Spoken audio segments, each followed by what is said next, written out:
เบิ่งทางเจ้าหน้าที่แผนกตำรวจจราจรห้องตำรวจกองบัญชาการปกสแขวงเวียงจันทน์ได้มอบรถส่งคืนให้แก่เจ้าของเดิมเจ้าหน้าที่แผนกตำรวจจราจรห้องตำรวจปกสแขวงเวียงจันทน์ได้มอบรถจักรจำนวน1คันคืนเจ้าของเดิมซึ่งรถจักรคันดังกล่าวแม่นถูกคนบ่ดีลักไปในครั้งวันที่29กรกฎาคม2024ผ่านมา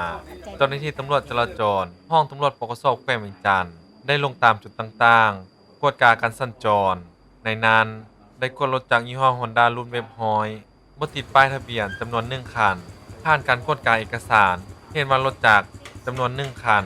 แม่นบ่มีเอกสารดังนั้นเจ้าหน้าที่ตำรวจจึงขออนุญาตกักรถไว้ชั่วคราวแล้วเอามารักษาไว้อยู่กองบัญชาการปกสแขวงเวียงจันทน์เพื่อกวดกาคืนความถูกต้องตรงมาฮอดวันที่7พฤษภาคม2025เจ้าของรถจักรได้นำอาวุธบันทึกรับแจ้งความรถเสีย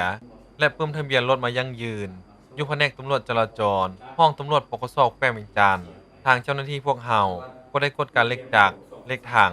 ประวัติการขึ้นทะเบียนไม่ถูกต้องตามเอกสารยั่งยืนฉะนั้นมาในวันที่23พฤษภาคม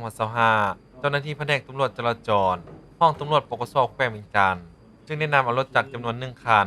มามอบคืนให้เจ้าของเดิมตั้งหน้ามอบรถจักรคันดังกล่าวโดยแม่พันตรีลิกแพงมณีรองหัวหน้าแผนกตำรวจจราจรห้องตำรวจปกสแขวงรับโดยท่านศรีสวัสดิ์มาลัยคำประชาชนบ้านหัสดี